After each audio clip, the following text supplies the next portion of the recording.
Amalia Fujiwati telah mengungkapkan hasil tes DNA sang anak yang diakuinya sebagai buah hati dari sang pesepak bola yang akrab disapa BP itu.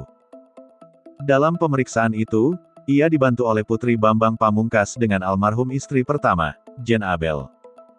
Dari hasil pemeriksaan laboratorium, menyatakan anak Amalia Fujiwati identik dengan Jane Abel.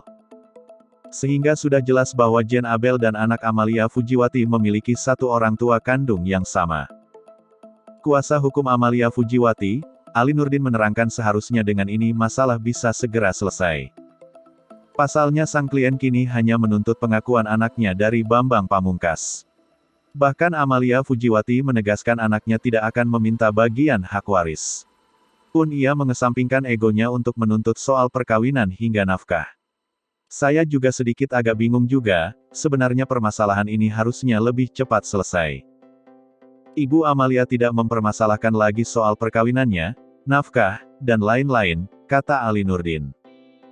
Ali Nurdin menegaskan, kini Amalia Fujiwati hanya memperjuangkan keadilan bagi anak-anaknya.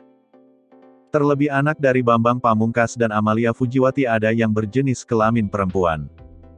Amalia Fujiwati disebut memikirkan nasib anak perempuannya ketika akan menikah kelak. Perjuangan ini semata-mata adalah untuk perjuangan kedua anaknya. Untuk melengkapi surat-surat administrasi dan nasab, tuturnya.